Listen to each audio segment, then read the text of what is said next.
Hello, ladies and gentlemen, I am his Grand Cat, and welcome to the Christmas countdown for the top 25 wrestlers of the Grand Cat that we are doing for December 2022, and we are now on number 16.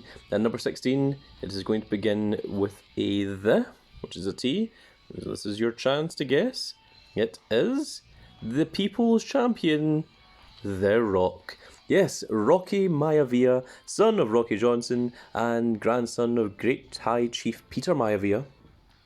And yeah, I mean, what do I need to say about The Rock? In 1998 was when I was first really aware of The Rock. When he came in as Rocky Maivia, not great. Blue chipper, booed out of the building, die Rocky die, no one liked him. But when he started working with the Nation of Domination and feuding with Stone Cold Steve Austin for the Intercontinental Championship, that was when they realised they had something. They had something with this guy. And this is when he, not so much that one, but more the heel version of him.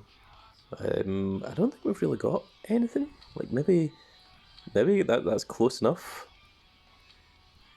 Oh, actually, yeah, this is more like the heel kind of version of him, where he had the what was it, the $600, was it $600 sunglasses, $6,000 of sunglasses or whatever, that he would go on about, and you know, like The Rock's a custom made shirt, The Rock's a WWF champion, The Rock's a millionaire, all this kind of stuff, and. Then when he joined the corporation as well, it's like, that's no longer the people's eyebrow, that's the corporate eyebrow. That's no longer the people's elbow, that's the corporate elbow. And they started the huge, explosive nuclear match between Stone Cold and The Rock that led up to WrestleMania 15, which was pretty much a year of build for Stone Cold going through the entire corporation, including Vince McMahon, to take on the champion at WrestleMania 15, and what a match it was. Of course, they had following matches after that at Backlash and such, and then it wasn't much longer after that I think the corporate ministry formed, and Stone Cold and The Rock didn't really team up, but like they were both singularly had a common goal to take down the huge threat that was the corporate ministry, and that is really for me the peak tier of The Rock. I wasn't such a great fan when he came back. Came back just to really just beat CM Punk, take the title off of him, then have a match with John Cena, which he won, and then I can't even remember who it was he dropped the title to. Honestly can't. And then they had the rematch, the year later, and they were fine matches. There was nothing particularly wrong with them. It's just that you have a year-long build. You've got a level of expectation that it didn't really live up to. I think The Rock got injured fairly close into the first match that he had with Cena, and that's what a lot of that was. Also, I wasn't a fan of the Hollywood Rock era. The Hollywood Rock era was when he started having the goatee, and then he had a little bit of a feud with Mankind. Then the two of them tagged up again against Evolution for them to lose at WrestleMania. Wasn't really a fan of that either, that version of The Rock. Now The Rock, amazing on mic, one of the best. Some people would argue the best. I'm not going to argue that, but I mean, certainly I could understand that argument.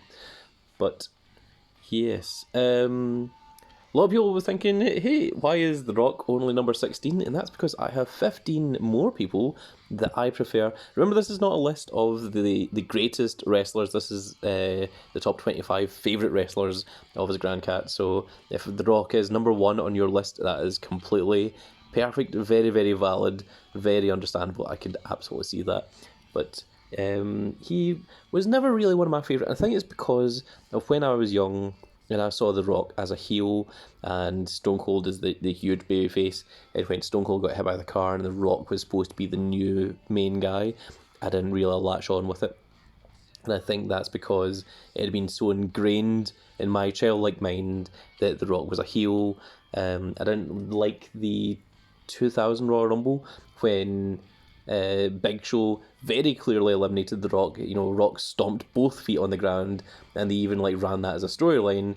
And you know, like Big Show also beat The Rock at the pay-per-view before WrestleMania, so that it was supposed to be like the main event was supposed to be Triple H versus the Big Show, which in fairness would not have been good. And then The Rock was added in there as a triple threat, and then they had that match on Raw. And then Triple H said, if we have this match on Raw, then we're not doing it at Mania. And then Linda McMahon came out with Mick Foley, who had been retired.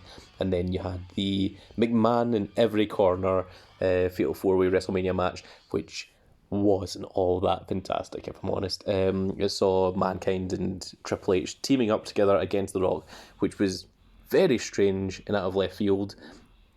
And also the entire thing wasn't even about The Rock or about the championship. It was all about Vince McMahon getting back together with his family and turning on The Rock and helping Triple H's new family with Stephanie. And then Linda came out and she just wanted the family back together, didn't really care about Mick Foley. And then when Shane saw Vince, Linda, Stephanie all together, he just came out and he's like, oh, okay, I guess I'm joining you guys then. So it was ridiculous, but yeah. So not the Rock's greatest moment. Some of the Rock's best matches. Watch all 3 of the WrestleMania matches that Rock has one-on-one against Stone Cold, because all 3 of them are fantastic. It really is a trilogy of matches, and I genuinely think that is The Rock at his best. Overselling the Stone Cold Stunner, you know, doing the backflip off of it. When Rock and Stone Cold are trading finishers with one another, that is also fantastic.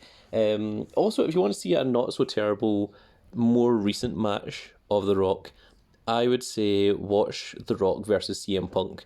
I think that's a better match than The Rock versus John Cena, either of the 2 matches they had with John Cena.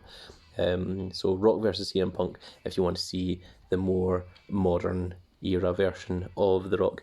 But that is my pick for number 16. That's going to be the end of this little video, folks. I really hope you all enjoyed. If your list is different, let me know what you would have for number 16 for your top 25. And if Rock is your number 1, or if he's in your top 5, let me know where you would place The Rock as well, because I'm also interested to see where people think of The Rock overall in terms of all of history's greatest wrestlers. But that's it for this video, folks. I really hope you all enjoyed, and we'll see you all in the next video. Goodbye, everybody.